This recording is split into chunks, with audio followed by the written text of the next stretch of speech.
Hello there, I'm Knightlightnin. And I'm WhoFart'd. And together we are FartknightGamers. FartknightGamers. Okay, we have bad language and offensive content oftentimes on this channel, so if that is not your bag, baby, go to somebody else's channel. And if you have little kids in the room, earmuffs. Earmuffs, yes. So please like and subscribe to this video so you can always get our content when it comes out. And don't forget to check out the timestamps in the description below in case there's a specific topic you're interested in jumping right to. Okay, so WhoFart'd? You and I were having a chat the other day of different regrets that we had in this game. So talk to me. What do you regret in Disney Sorcerer's Arena? Okay, so I brought up my characters to kind of just reassess myself on, refresh myself, reassess. Wow, you can tell I just worked a long day. On the characters that I started out with versus the ones that I actually am utilizing now. So I would start off with two characters. One's actually not bad. Okay. One is useless. Okay, but I don't have a use for one looking at now. So I would say my first regret is spending time on Little Mermaid. Oh, really? Okay. I don't think she fits the way the future is going.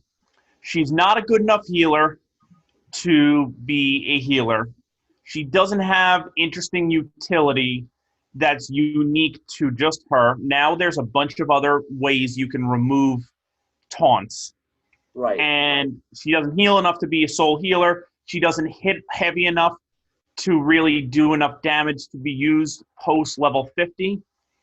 Okay. She's niche at best. And I spent a lot of time leveling her up. I've got her gear 4 on top of it. I'm just not going to use her maybe in Club Conquest, but even then, she's at the bottom tier of my second team in Club Conquest.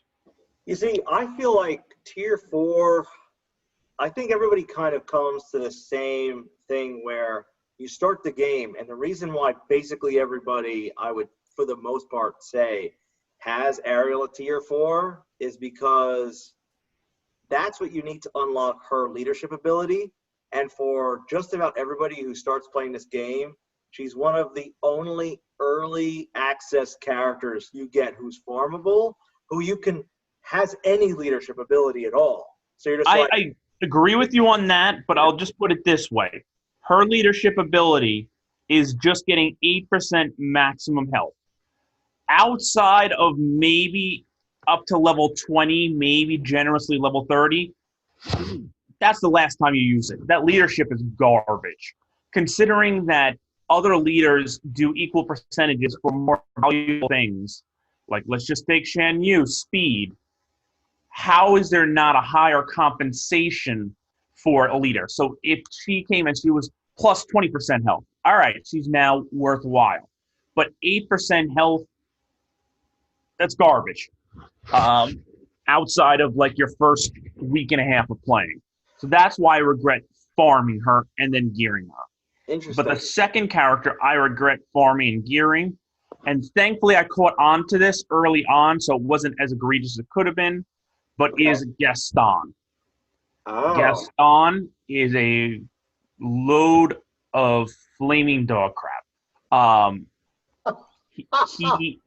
But no one fights like Gaston. Say it again? No one fights like Gaston. In this game, because he always gets his ass kicked. There's a reason why no one fights like Gaston, and it's by choice. In one of the Disney Discord channels, like, there's a hardcore Gaston following that people like want him reworked so bad because he deserves to be the best character in the game. But keep going. I want to hear more. I would dare say he, outside of Yzma, he may be the worst character in the game. You think so? Wow. I'm looking at this right now, and of the characters that we could unlock and utilize right now. Okay. And I'm going to exclude the three newest Toy Story characters because I haven't used them extensively.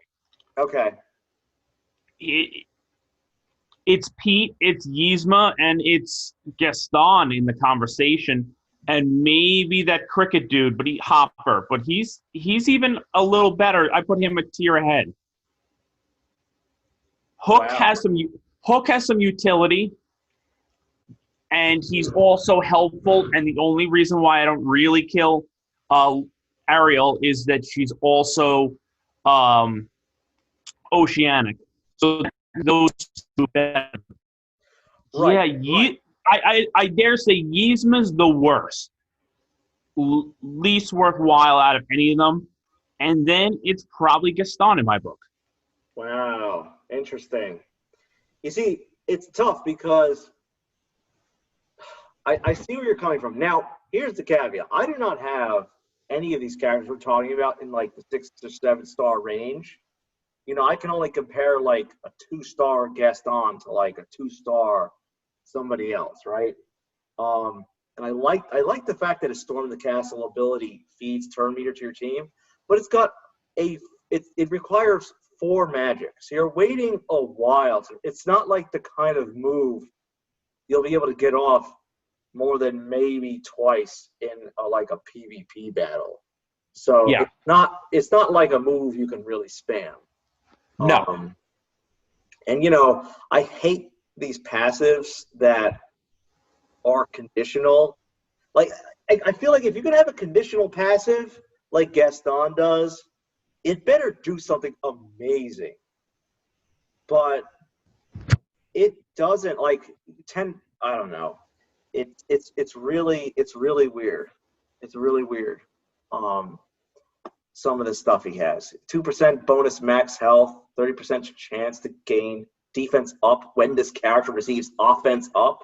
Like, that is so unbelievably specific.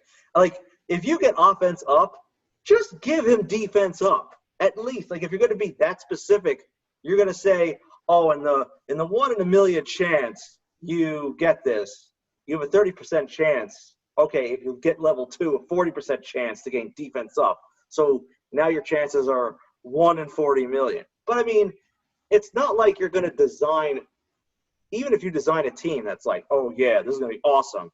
I have a whole team just centered around giving Gaston offense up. And you watch out because, you know, 4 times out of 10, I can give him defense up.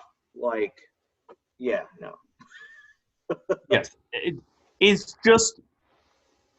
It's almost like Gaston was a test character. Well, yeah. I mean, I don't think, unfortunately, disappointing a few Discord people here, but I don't think reworking Gaston is a priority, like, ever. I could see reworking Gaston if they're going to make a really big Beauty and the Beast release. That's the only reason I see Gaston even being touched, because the fact is Gaston was supposed to be able to go head-to-head with Beast. Obviously, Beast wins, but Beast dies in the the Beast part dies in the process. Yeah. I mean, so the Beast has to be an equally flaming pile of shit if Jesus. he's going to be equal to Gaston. So, like, you're either introducing the third worst character in the game, or you're going to have it not in line with what went on in the movies. Well, and that's the thing, right? So we're recording this on July 13th, 2020, right? So I think things could change because as of right now, we look at Little Mermaid, Ariel, right? Who you mentioned, who at the moment, besides narrowly beating Tower 3, you don't need Oceanic for anything in this game that I can think of at the moment. We think you might need them for stone speed crystals, in which case we might, like, the next time we do a video, you'll be like, oh yeah, you know what? Ariel is like solid because she's one of the only 5 characters in the game that are Oceanic that you can play. I will never refer to Ariel as solid. And that's the thing. Like, a lot of people are farming up Gaston just on spec and it makes sense to me.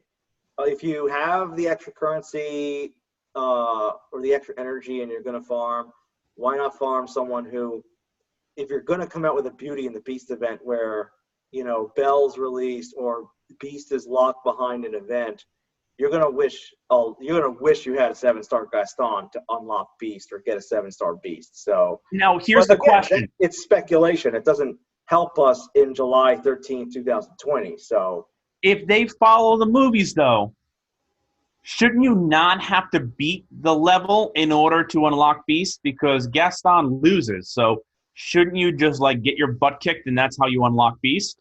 Oh yeah, but you have to win in order to lose. Like remember, for our Star Wars Galaxy of Heroes old school players, to unlock, I think it was Commander Luke, you had to go through the A New Hope events, right? And at some point you have to be Old Ben fighting Vader, and you have to beat Vader up until the point you have to get yourself killed. But you have to make it that far. So we might do something where Gaston has to fight, go toe-to-toe with Beast and beat him, but then he gets thrown off a roof and killed. So he's got that going for him, which is nice. Yeah, I mean, Gaston, look, to your commentary, Gaston is a perfect character to throw himself off the top of a castle. Okay, what other regrets do you have? Okay, so let me bring up this roster and take one more look. I'd say those are the two big ones. Okay. And then I can give you one or two of mine. I can give you mine because I did this because I was sitting on extra runes for a while, and they were just sitting there for week after week after week. And what I did was I increased Big Bad Wolf's final passive ability, which on defeat of Hiro with any ability, increased magic of all abilities by 1. Now, I'm not going to tell you this hasn't been useful in certain battles, but in my experience so far, after, let's say, a week of using this, speaking of someone who does use Big Bad Wolf in PvP and Sorcerer's Tournament, it doesn't help much because, unfortunately, with the current metas, you just eat, whether you're fighting Kingdom or Frozen, Big Bad Wolf just doesn't move fast enough for me to have more than, like, on average, 3 turns with the guy, unless I'm fighting an underpowered team. So I find its usefulness pretty restrictive at the moment to PvE content where I'm fighting wave after wave of enemies, in which case it's great. You're like, I kill somebody 1 turn, and I get magic on both of my special abilities back real quick. And then I kill somebody the next turn, and then I get them back. But I realized, too, there's actually 2 conditions for this passive which make it not great. And the first thing is you need to kill a hero specifically. So if you're fighting an all-villain team, this cannot trigger, ever. If you're fighting in the tournament, you're fighting only villain bad guys or PvE enemies, it will not ever trigger. So right away, you need a hero. And second of all, you need to defeat them. But here's the thing, the way you got to think of it is not that you got to defeat them. You got to defeat them and take another turn. Because there are tons of battles where I've, like, killed Dash.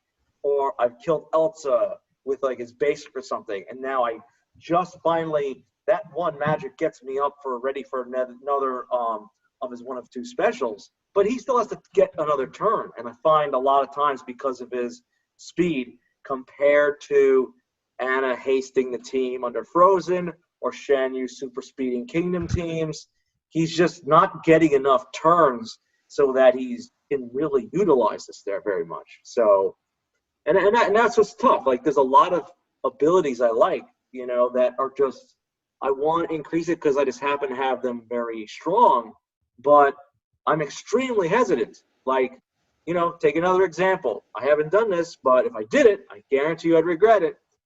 I don't think I'm ever increasing Shan Yun's passives ever at all. Going from a 30% turn meter reduction to a 35% turn meter reduction, woo freaking who. And you got to remember, this is on dealing critical strikes, which Shan Yun does a lot, but it's not like his kit is designed to do this all the time, constantly. I mean, maybe if I had like maxed out crit stone, it would be a little different, but that's not happening anytime soon. But even his final ability, 5% chance of performing extra attack, dealing a critical strike. Now, granted, his basic hits twice often, and his headbutt hits twice, and his hawk special hits 2 to 3 times. So each move you're getting extra chances in a way. You could think, like, if you're doing 2 attacks, you could think of it not as 2 single 5% chances, but as an overall 10% chance for that move. But it's still like, I'm gonna look at the resources here. These are like these pink runes. This is like the gammas. They're so rare that I'm not going to increase a character with gamma runes just for a slight chance to happen, which may not help me win the battle anyway. I mean, I don't know. What's your take on?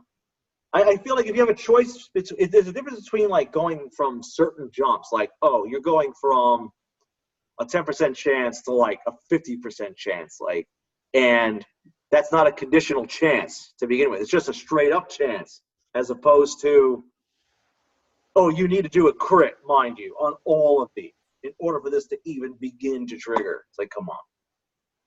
So the way I've always assessed using my, let's call it, more rare runes is I go through the top 7 characters that I'm going to utilize, meaning my 5 that I am actively using and the 2 that I'm working on in the future that could move into the team.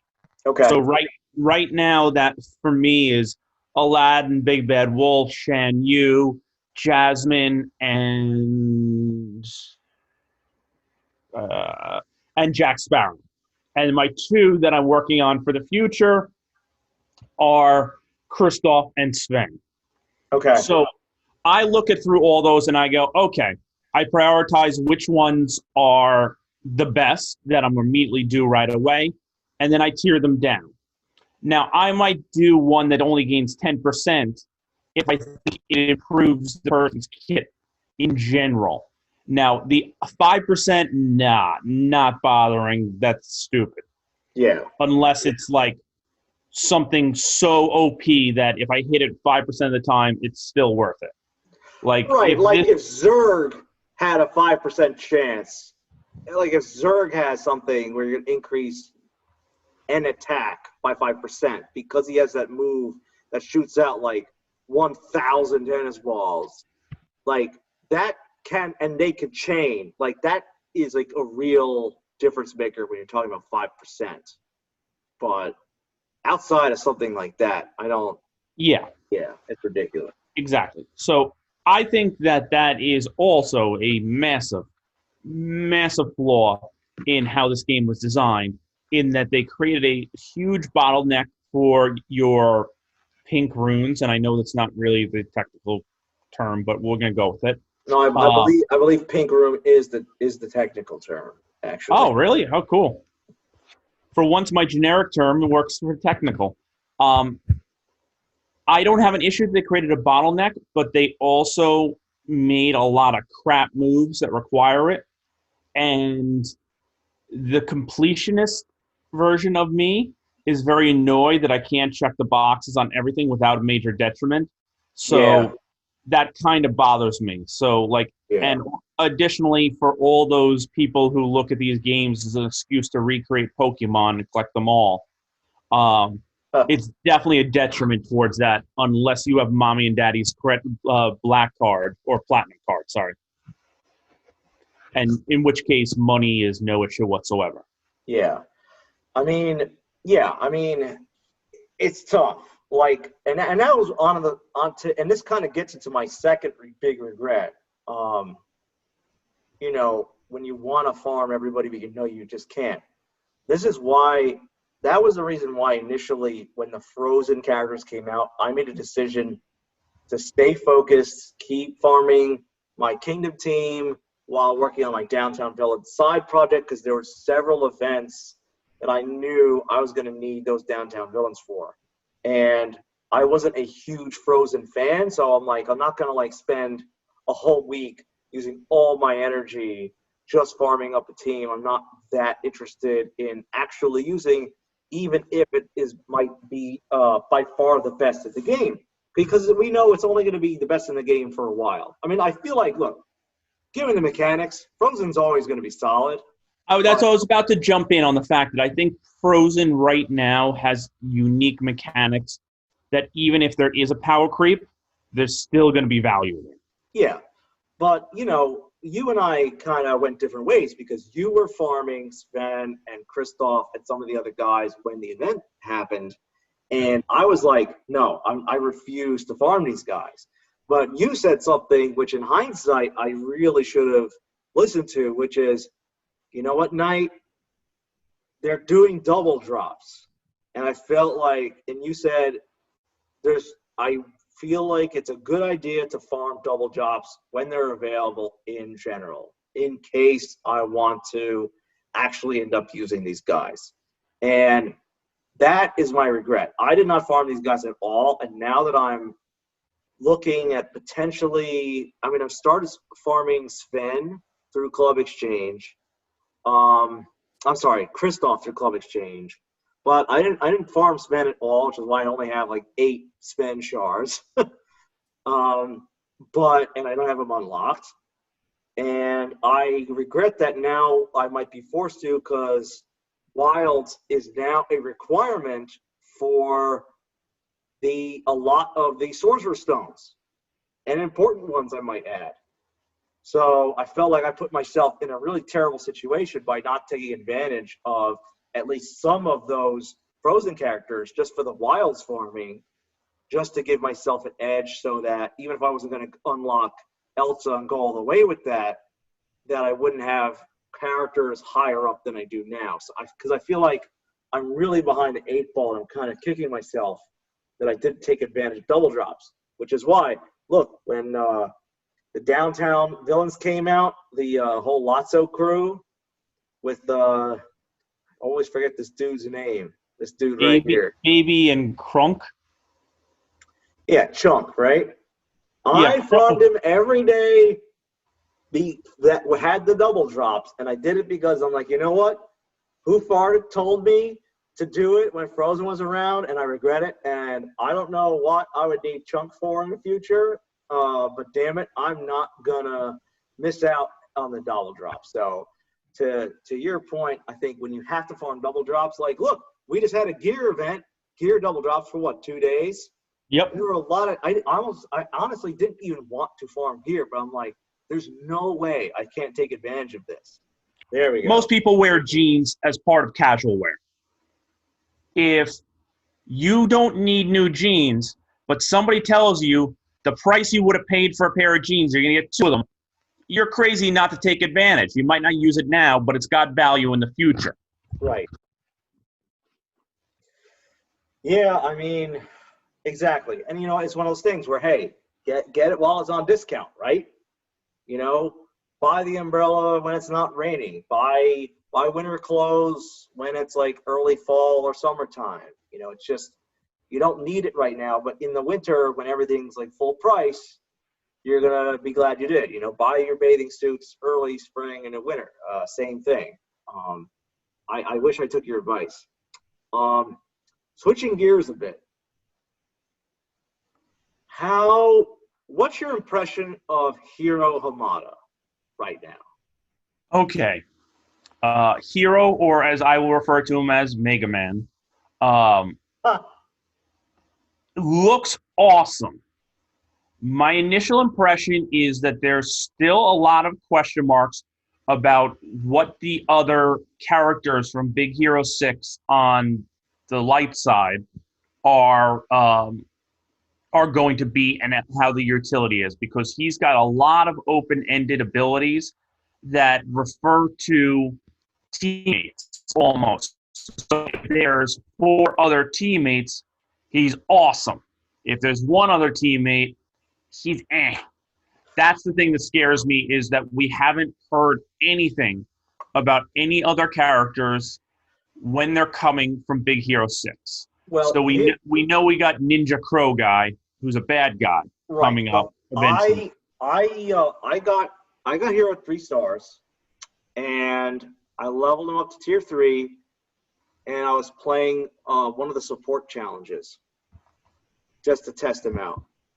And Jesus, he is unbelievable. Like, even in just a support lineup, like I was using him with Merlin and some other characters.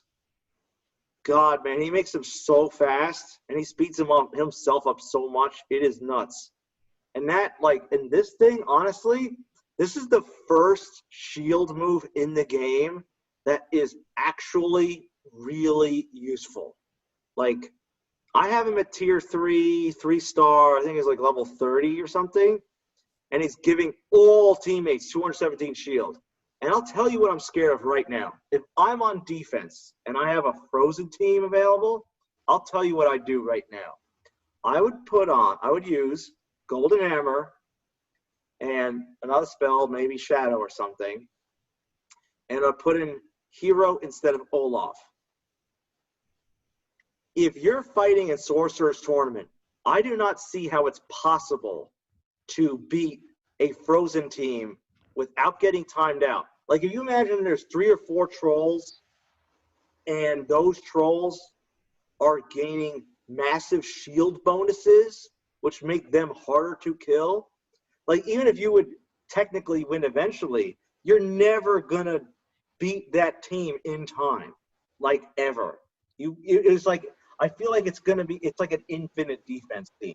It really, it boggles my mind, because I'm getting timed out against Frozen often already, just because by the time I kill all 5 major characters, I got like 3 or 4 trolls left, and, you know, they just take turn after turn after turn, and if I can't slow them down, or if some of my main attackers aren't dead, I'm just not doing damage fast enough. Hiro, giving them extra survivability, good freaking God. I can't even imagine what that's like. It's what this game just needs even more to make frozen characters even better. Exactly. He is amazing. He is amazing. And this move to give, because here's the thing, you give them bonuses and he gains 30% turn meter. I mean, he just moves so damn fast. And that's the thing. This is why he works so well with the support, and that's why I was testing it there, because support roles, you're giving somebody haste for 2 turns. So you're speeding up somebody else, you're speeding up yourself, he's gaining evasion. There's just so much shit going on, and I'm seeing the synergy even with non-tech characters. So I've got one question. I have never seen Big Hero 6. Okay. Is the 6th part of Big Hero 6 a reference to, like, there's 6 heroes? You know what? I have seen the movie, but it was once, and it was a long time ago. That might be what it's referencing. That could be correct. That's as much as that's the only information I can give you. And the other thing is, does the Ninja Crow guy work for Dr. Wily? No, I believe he is Dr. Wily. Okay. Yeah. That explains. I'm trying to figure that out. The ninja guy who's benched in this game we can't use yet is the Dr. Wily, so to speak, of Big Hero 6. Gotcha. For any of you who are not old enough to have played Mega Man games extensively, I feel very old having just realized that. Yeah, but you know what? The thing with Hiro seems very useful now without his leadership doing much, but I can imagine if you have a full Big Hero 6 team and if they're all considered tech, like, who looked at Shan? This is what I want to know. What dev looked at Shan Yun's ability and said, you know what? We need to triple that ability right there. Because Shan Yu's he's just too darn slow. He makes Kingdom, they just don't move fast enough. So what we really need is to like more than triple Shan Yun's ability here. Well, or double, or, I assume or less than triple, but about. I assume that once everything is calculated with the amount of money people spent, that is a dev who just got himself promoted a couple times.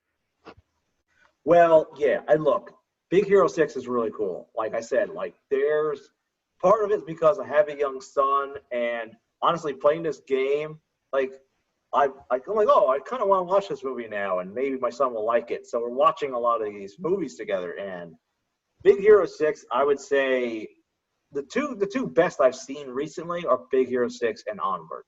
I was very surprised just how much of those movies I really enjoyed. I like those a lot. But one thing that's interesting about Hero's team is that there's a separation between Big Hero 6 characters and tech characters. And I'm wondering if certain characters are going to be reworked to have the tag tech. And if there's going to be what tech characters might come into the game that are not from the Big Hero 6 world. Like, what would be cool is, what's his name from Darkwing Duck? Gizmo Duck. Should be, because he's the Iron Man, right? Of Disney. Right? So definitely possible. I was kind of thought you were going to make a Terminator reference. I have no idea who owns Terminator, but I'm hoping Disney hears this and goes out and buys it. Oh, God, imagine. Imagine if Disney just went out and bought all Arnold Schwarzenegger action movies. Well, in interesting side news, Marvel Comics just bought the comic rights to the Aliens and Predator franchises. So, starting very soon, they can do Iron Man versus Terminator. Iron Man versus Aliens versus Predator. So, them picking up Terminator is pretty close. It could happen, at least in comic land. Now we have now that we'll have canon Arnold Schwarzenegger's Predator character. That'll be a start. And there's a big question that this leads to with them acquiring that. Does that mean Jesse the Body Ventura becomes a playable character in the Disney universe? Okay, here's the thing. One thing, for those of you who don't know, what's so amazing about the movie Predator, besides the fact that the movie is amazing, is that there's a lot of people in that movie who are just pure action stars or wrestlers or whoever that went on to become politicians. So what? Jesse Ventura became, the governor of Minnesota, I think. Governor of Minnesota. Arnold, obviously, in California. Yeah, I mean, honestly, one of the bigger regrets I have, of life, not in my personal life, but of things that could have and should have happened. Why didn't we get a Senator Carl Weathers?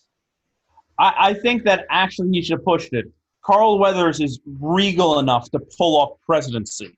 I agree. I agree. You know, look, a reality TV show star as president in 2020. So why can't Apollo Creed be the president?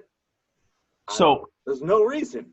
Here's the fun fact that has nothing to do with Disney, but let's see if you know it.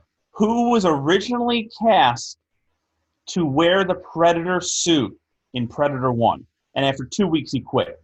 Jean-Claude Van Damme. Exactly. Awesome. JCVD would have brought a new level of realism to the Predator. Okay, WhoFart'd? I need to ask you this question. So a long time ago, I said I'm just going to beat Tower 3 over and over again, all 9 levels, all the time, every day, and just stack up my currency exchange. Now, knowing I don't have great wilds or downtown characters, I have 133,000 Tower Exchange currency. Should I just beat this thing and move on with my life? Because this is what I realized. I'm not getting any of the cerulean pigment doing my method, which I never I didn't know at the time. I mean, you don't get that much, but you do need that ink to level up your spells. So the question is it time for me to beat this thing and just be done with it? Okay. So you don't have yet Sven or Kristoff. So that's my reason to say pause. Like, I know that you have a Mordu that's 3-star and has some gearing. Yeah, I mean, I have a little bit of Kristoff. So here, let me show you my wilds that I'm working with, okay? So you can help me make this decision, right? Okay, because that was the other reason I never beat it, was that I knew I wasn't working on wilds, as I mentioned earlier, and I knew I was going to need them at least a bit for the tower. So I'm like, what's the point of being the tower if I can only beat like the first 2 levels? My concern is that unless you have a high-ranking Kristoff and a high-ranking BBW or Sven, you're not going to get past the first 2 levels. It's the characters that you have are not conducive to kind of kick butt yet. Once you have a combo of a 5-star plus Sven, along with your BBW, which we know is already high ranking, then I'd say it's worth it to do the jump. Well, here's my question, because I really want to avoid farming Sven, like honest to God. And the reason, let me just say, the reason I want to avoid Sven is that the only 2 daily challenges I can't beat the max level yet are the support challenge and the defense challenge. So I started farming Kristoff up. So eventually, and I'm also working on Mordu. So those, to me, kill 2 birds with 1 stone. They're both wilds. They're both defense. They help me in Tower 4. They help me beat the defense challenge, right? Sven is an offense character. And yes, he works well with Kristoff, but they're, in terms of like daily challenges and things like that, he doesn't help me at all. So that's kind of why I'm like avoiding farming him, because I just have so many other priorities that I want to work on. So, and because I know you have to use 2 wilds in Tower 4, but here, these are my downtown guys. You know, I'm gonna get Facilier up there. I haven't been farming him recently, so I could get him up to 5-star plus shortly. I'm getting closer to having a number of at least 5-star downtown characters. So, like, if you, like, let's say, look, imagine I'm in a situation where I have a bunch of, besides my big bad wolf, say 6-star downtown teams. Couldn't I get through Tower 4 with just Kristoff and, say, Mordu? Like, do I really need? I don't think your Mordu is ready yet. Oh, I'd say definitely not yet. But I'm saying, like, again, because I have Facilier, and I'll have, like, say, Peter Shadow to be able to duplicate him and double down on his passive, and he can force taunt to other characters. Here's my concern. You're talking about Mordu, who's slower, but I wouldn't call him a slow character. Okay. You have Big Bad Wolf, who's straight up slow character. Right. And then you have what was the other character you said you were going to use? Kristoff. Kristoff, who's a slow character. That's what scares me about saying I can go through that. Yes, all 3 of them can take a beating, but you're easily gonna take 1 turn per your opponent's 2 turns. And how far is that going to get you? Yeah. All right. So I guess you think I should really work on the wilds more and the downtown more before I finish this thing. I know you're not going to like this, but to me, nail down Sven Kristoff before Mordu. Oh, God. I mean, Mordu is easier for me because I've been working on Merlin recently, so I can easily just switch over to Mordu, because I unlocked Mordu, I believe, just farming him through regular energy. I don't think I spent any of the tournament exchange currency on him at all yet. You know what? You know what's also an option to use for tournament exchange, and you're gonna love this one. Anna. Yeah. I mean, look, Anna, I know is great with Kingdom, but I got plenty of Kingdom characters. I got other plans. I want Genie. I'm farming Genie. I want Jafar, even though he doesn't synergize with Kingdom. You know, I want like a bad guy, a very strong, villains team, and Anna is just not part of that at all. So, look, I don't know. You have to do what's optimal, but at some point, you got to farm the people you just want to use, right? This is your droids team all over again. Yeah, I played Star Wars Galaxy of Heroes for like a year and a half before farming the characters I want. I'm like, you know what? Screw it. I'm going deep on Imperial Probe Droid and L337 and T3M4 and like did my droid team, and it was awesome. And then I hard quit. So in other words, and I have to say this, those were the droids you were looking for? Wow. Okay. Had to go there. That is a mic drop moment right there, I gotta say. That's awesome. All right, so we've been talking about regrets, and I think that leads us pretty nicely into our fake news segment, don't you? I think it does. All right, let's do it. So for our fake news character for this week is Yensid from Fantasia. So, WhoFart'd? Break down who this character is for those who don't know or don't remember who this awesome character is. So, Yensid, let's jump back a little bit. So, everybody's seen Fantasia at some point in time. Now, Fantasia has multiple parts, but there's an area of Fantasia that's often referred to as the Sorcerer's Apprentice. It's where you get the Mickey in this game wearing a little sorcerer hat. And the reason why you see the commonality between Yensid's hat and Mickey's hat is because Yensid was the teacher, quote unquote, for Sorcerer Mickey. Yeah, and he stole his hat. Exactly. So Yensid is supposed to be. Say it again. This is where Sorcerer Mickey comes from. Exactly. So back when Sorcerer Mickey liked the 5-finger discount, this is where he started. Wow. Okay, and for those who aren't aware, Yensid has his name and is derived from spelling Disney backwards. So that's a fun fact.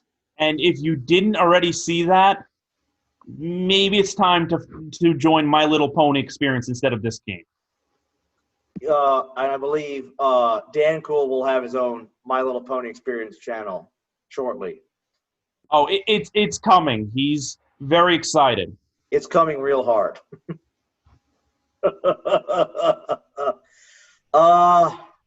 Okay, so for the and just to recap quickly again for those who haven't seen it, but even if you don't see the whole Fantasia movie, YouTube this scene or find it somewhere. Go to your Disney Plus and get the scene. Yensid is a super powerful magician, wizard, sorcerer, whatever you want to call him, and Mickey, who's just he's just like a janitor / sorcerer's apprentice, steals Yensid's hat and gets all these powers, and he animates the brooms, which is where the broomstick attack comes from, and he's getting all these tidal waves, which is where his whirlpool move comes from, and it's a great scene. At the end of it, Yensid gets all pissed off because Mickey has made him a mockery or anything, and he just takes care of business. So definitely watch it if you haven't. But let's get into his basics. So his basic is prestidigitation, which is just like conjuring tricks. So WhoFart'd? What do you imagine if Yensid had this kit? What would it be like with this basic? Okay, we'll start off with, if anybody's seen it, he has the famous line in the movie where he goes into the fact that us talking about what a sorcerer is, that is kind of like a magician, that he can do the best magic tricks, and he can change bats into butterflies, make diamonds out of warts, and change small black cats into large white elephants. So I am just imagining that in the prestidigitation move, he's going to kind of do something a la Facilier with changing the character into a toad. But I'm thinking that it could be a variety of animals that it could change into. So like it might be like a dice roll where maybe you end up with something good and you end up with a giant white elephant. Or maybe you end up something bad and you're a little butterfly. Right, so something like, Dr. Facilier's basic where there's a chance, it does a little damage, but there's a chance somebody gets charmed. But you're saying it's a spin on it. Maybe you have damage with a chance of like a polymorph effect, which is very similar. And it could be totally random what that polymorph is. That's pretty cool. I like that idea. So his first special is Angry Eyebrows. This is the stare down of stare downs. Like, what is more intimidating than that look? I can't even imagine. I think that this is going to create a new debuff in the game called Shit Your Pants. Shit Your Pants, which is, it's like fear to the third power. Yes, exactly. And maybe you lose a turn until you can get clean pants again. That's awesome. And unfortunately, we're all out of brooms, so there's no cleaning supplies. Sorcerer Mickey is not doing his job, cleaning up up and around the sorcerer's shindig. Oh my goodness. Yeah, I like that. It being like an extra fear kind of mechanic, but a fear that's actually useful in the game, perhaps. So I've got to ask one very important question. Okay. Do we think that Yensid tweezes the eyebrows or plucks? That's a good question. Let's see. Okay, first and foremost, confirmed, Yensid does not have unibrow. He does not. That's the reason I say that. Usually guys with that brushy of an eyebrows develop some form of unibrow. He clearly has division between there. So maybe he does the threading, He's a little old, so I'm going with that he goes with tweezers and plucks them. But does he do it? Or does he do it himself, A? Does he, B, use magic? Or C, does he make his sorcerer's apprentice do it? And the final question is, D, is it all of the above and he gets off on it? I think it's probably a little of B and a little of C. I'm assuming just because he finds it funny that he'll make Mickey do it. Especially what makes it even funnier is he's really tall and Mickey's not. So Mickey probably has to leap up and pluck. And then I'm assuming some magic comes in there. So what you're saying is Yensid has a reverse Brazilian wax on his face. Nobody's saying he's not having a Brazilian wax either. I didn't even consider it. Well, it could be. We believe, is it puffy and gray? I'm assuming that there's probably a pretty large thicket down there, that it's multicolored. So do you think he has, say, Mickey and other apprentices, and he says something like, if you think changing butterflies into elephants is impressive, let me show you where the magic really happens. Am I the only one who's kind of just imagining Edward Scissorhands, but doing a Brazilian wax? Oh my God. Getting a topiary down there? Don't trip, just please. There are certain things even magic can't grow back. My magic is not that strong. It's like one of the wishes Genie can't grant. It's like, I can't make people fall in love with you. I can't bring you back from the dead, and I can't make your dick grow back.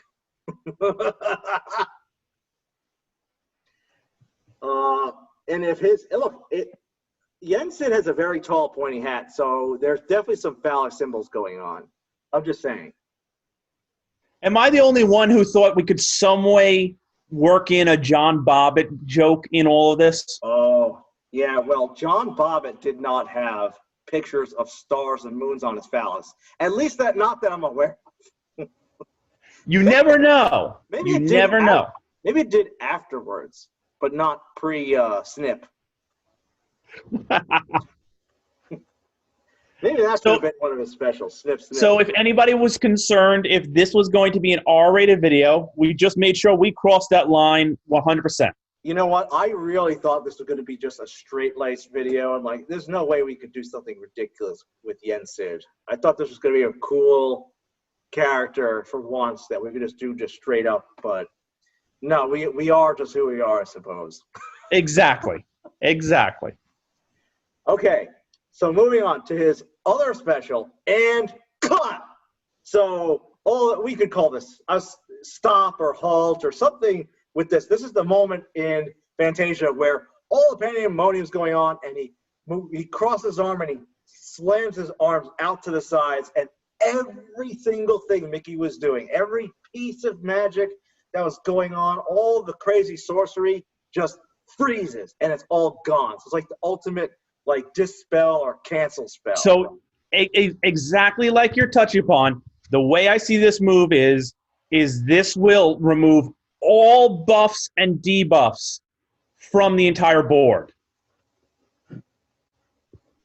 That's interesting. What if, now here's interesting. What if, it stalls all the debuffs or buffs on maybe all the buffs on the enemy team. It just freezes all the magic. And you know what?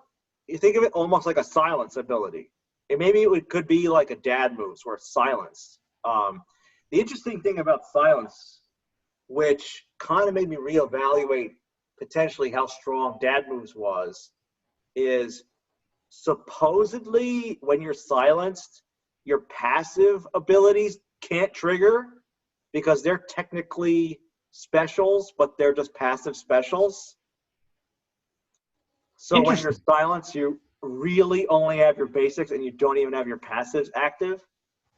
So maybe he just does like a mass silence dad moves kind of thing.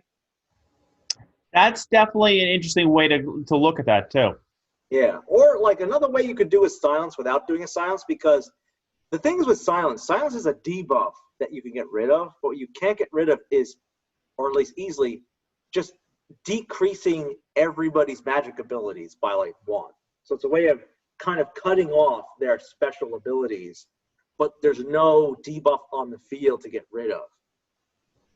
Another way to interpret cut is, what kind of movies does yensid watch and perhaps produce and perhaps direct and star in that he might have to go and say, cut?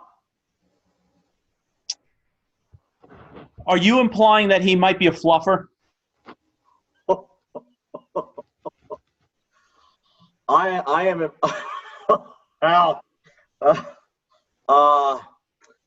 I might be. Or now, is a fluffer someone is that someone who does the fluffing or gets fluffed?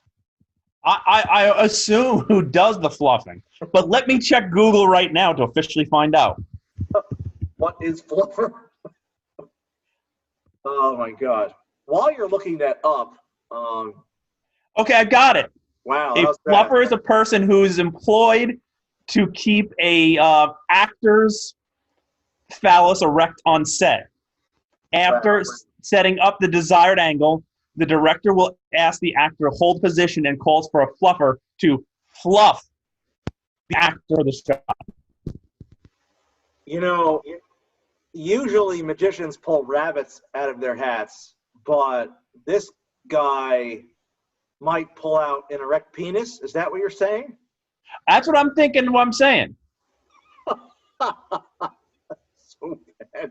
So I think that moves us perfectly into his passive ability, which is Order of the Pointy Hat, which pre-10 minutes ago, I thought it was a cool faction, but, it kind of takes on multiple meanings now. So running with where can you go with this? WhoFart'd? What's coming to your mind? Order of the Okay, the thing that's coming to my mind I should not be saying on a recorded video. So let me put that in context. Oh, well, I assure you, this video will not be recorded nor shared to the public Oh, whatsoever. good.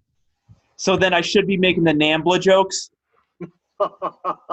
Explain, please. For those I am not explaining that one. They can Google it. Don't even Google it. I'm just thinking that South Park episode. And I clearly was referring to the Marlon Brando, because he kind of has a Brando at the end look. Yes, there you go. Yes, that's what story I'm going with. There you go.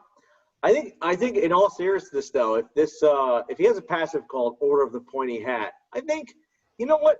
If there's like a sorcerer tag, or if there's like a tag where you specifically use magic, maybe he does something really cool if there's more like magical people on the field, where like he gets increased to his attack power the more like sorcerers or people with a magic tag are on the field. I think that would be pretty cool. What if Marlon Brando's on the field? Does that increase his abilities? That only increases a different kind of performance. I would say if Marlon Brando is on the field, then Yensid needs to see a doctor if his erection lasts more than 4 hours. Order of the Pointy Hat, you could just see Yensid maybe popping out pills and feeding them to other people where they get really aggressive and really intense. But, you know, if they go more than 4 turns, they got to see a doctor. So now that we've hit NC-17 with this. Moving on to the leader ability. Master Conjurer. Now, look. Sorcerer Mickey is badass, and Mickey is an iconic character. And this is the guy who knows more than Mickey does. So in all seriousness, if Yensid comes to the game, he needs to be a truly badass magic leader. And if you're like a magic using character in the game, you should get some serious massive bonus in this game. Like, I don't know, like let's say all magic abilities requirements are reduced by 1. Just supercharging everybody's special abilities on your team if they have like a magic tag or something like that. What do you think?